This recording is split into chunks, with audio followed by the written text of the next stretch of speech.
tous. Aujourd'hui, nous nous intéressons à la tension de la mâchoire et au bruxisme.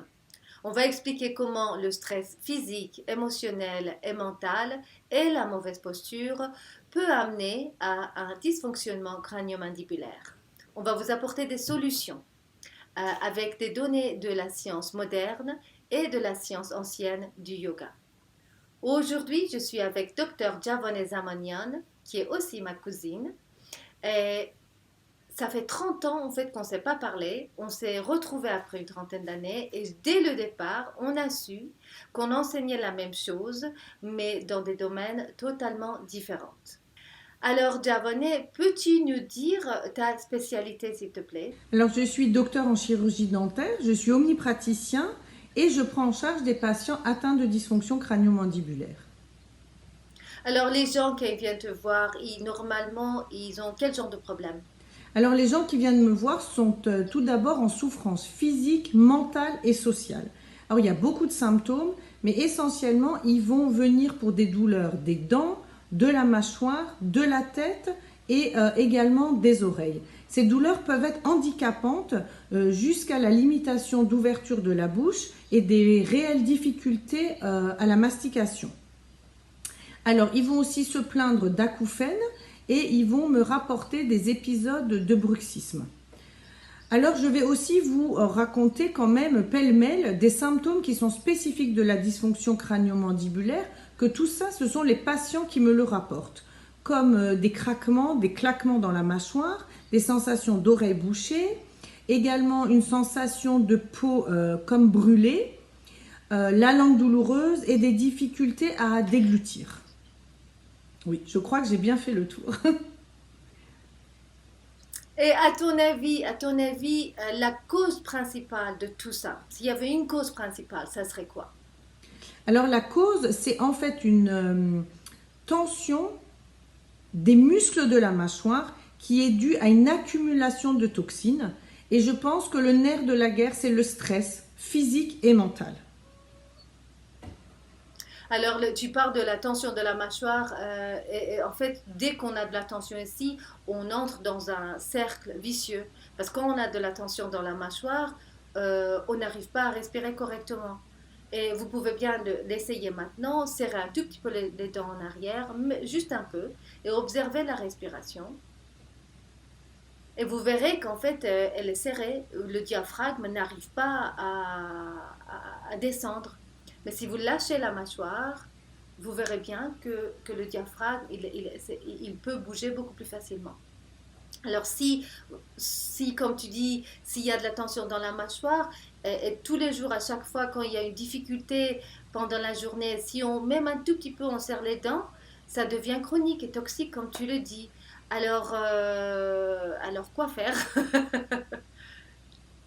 Si on ne prend pas en charge le patient dans sa globalité, il y aura aggravation des symptômes qui existent et sinon il y aura apparition de nouveaux symptômes comme des reflux gastro-œsophagiens, des impatiences, surtout dans les jambes la nuit, et puis une fatigue chronique qui va s'installer à cause de cette mauvaise ventilation. Et in fine, il y aura aussi usure des dents et des surfaces articulaires de l'articulation temporomandibulaire. Mais alors, on a fait un bon tour des problèmes. Et là, on va se pencher sur les solutions parce qu'il y a de l'espoir quand même. Ah bah oui, et comment? Alors, on va amener le patient à détendre toute la chaîne musculaire. La tête n'est pas posée sur le corps. Il y a une continuité. Il va falloir détendre la langue, les yeux, pour que la mâchoire soit également détendue, pour qu'on puisse bien respirer, que le diaphragme se relâche et qu'enfin on puisse libérer le nerf vague qui est le nerf de la relaxation de tout notre corps. Ok, non, génial, oui, tout à fait.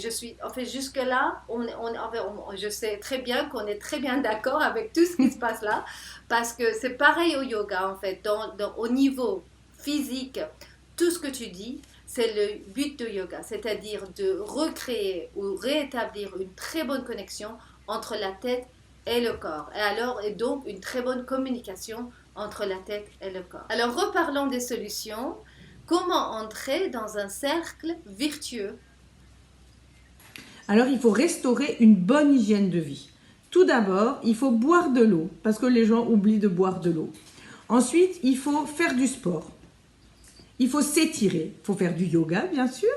Et il faut manger équilibré pour respecter le microbiote intestinal. Et puis aussi, il faut faire attention la journée parce que parfois, on va serrer les dents, on va ronger les ongles, on va manger des chewing-gums, on va mordre un stylo. Et le problème, c'est que le cerveau va retenir ses mouvements et après, la nuit, par biofeedback positif, il va nous renvoyer des messages de serrage.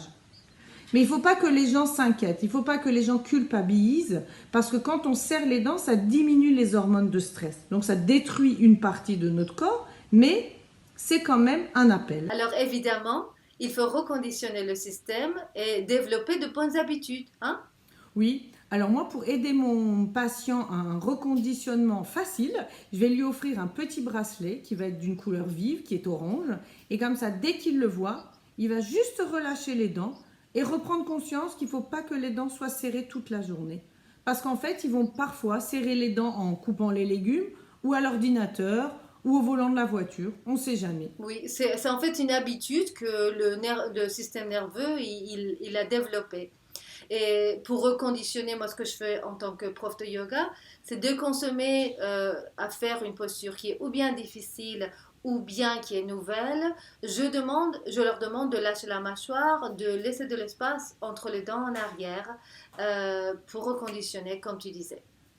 Alors, tu disais tout à l'heure, tu parlais de toute une chaîne de musculaire, y compris la langue. Tu veux en parler? Oui, alors la langue, elle est très importante.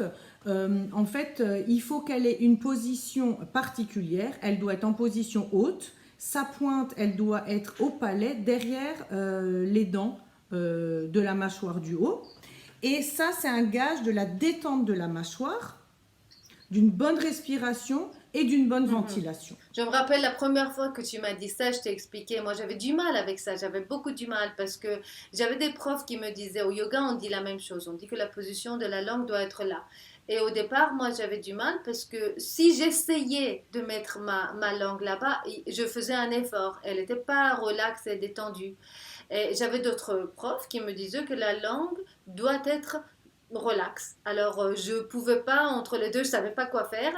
Et je me rappelle une fois que j'ai écouté un maître de Tai Chi, Bruce Francis, qui disait en fait ce que tu dis, que quand la langue elle est relaxe, elle se met en bonne position. Mais moi, je pense aussi que c'est important que la langue soit tonique. Je pense qu'elle doit être tonique. Si il y a de la force ou du pouvoir dans la langue, si elle a du ton, là, elle peut, quand elle se relaxe, se positionner correctement.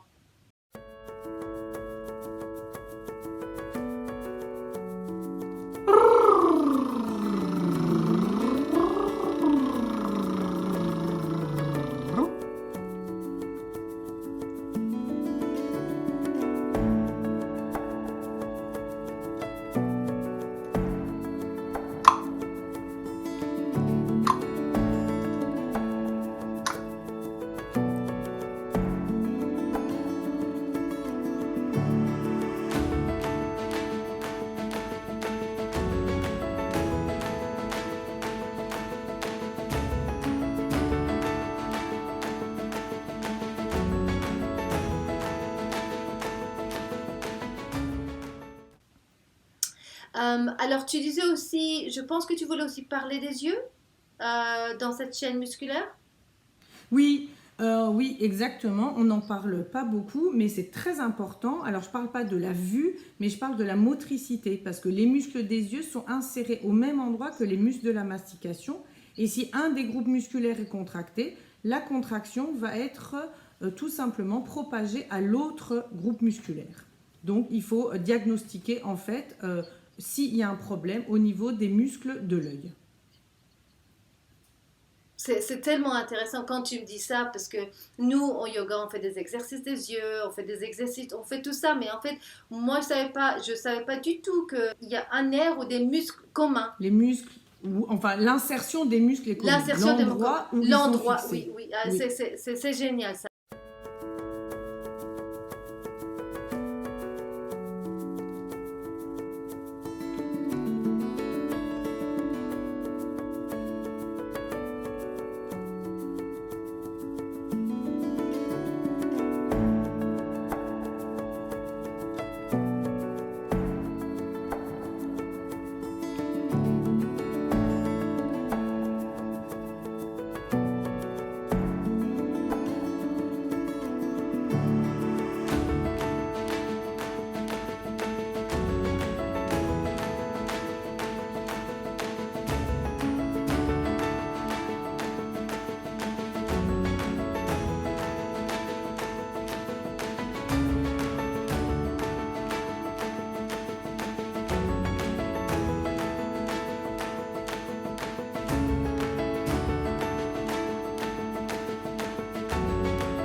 Alors, tu sais aussi, ce qui est important, c'est que dans toutes ces chaînes musculaires dont on parle, la position, la posture, elle a beaucoup d'importance parce que si on se met comme ça quand on regarde à l'écran ou quand on conduit, bon, on amène beaucoup de stress à cette région-là, y compris les yeux, la langue et la mâchoire. Et moi, je pense que ce qui est très très bien à faire, la plus douce manière d'amener la tête sur le corps, c'est de doucement l'amener en arrière. Au lieu d'être comme ça, au lieu d'essayer de faire ça, qui en fait demande beaucoup d'efforts musculaires, au lieu de faire ça, c'est d'amener doucement le cou au-dessus du corps. Oui, en fait, c'est ça. C'est en fait l'attitude corporelle, l'attitude de la posture. Bah, tu vois, alors tu parles attitude, tu parles posture, tu parles attention. Moi, je dis toujours à mes patients, soyez contents, votre corps, il vous parle, il vous envoie des signaux. Si vous avez mal, prenez-le comme un appel. Vous allez pouvoir vous repositionner, vous allez vous recentrer sur vous-même et vous allez simplement vous améliorer, mentalement et physiquement. Tout à fait. Et aussi améliorer, parce que là, tu parles pour être positif, en fait, ne pas prendre le mal qu'ils ont et devenir négatif avec. Parce qu'en fait, on sait très bien que les croyances et les pensées qu'on a peuvent aussi créer du stress. Et en fait, il faut pouvoir les gérer.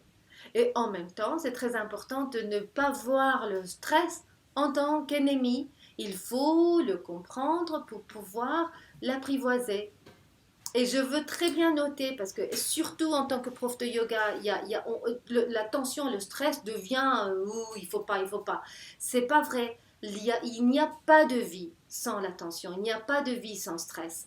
La vie n'est pas l'absence du stress, elle est plutôt l'équilibre entre le stress et la relaxation. Et c'est ça qu'on veut vraiment apprendre. Ouais, c'est ce qu'on veut apprendre. Et d'ailleurs, on a mis au point pour la gestion du stress une séquence d'exercices que vous pourrez faire au quotidien, tous les jours un petit peu. Oui, et c'est la régularité. C'est vraiment la régularité qui compte et qui va reconditionner le système.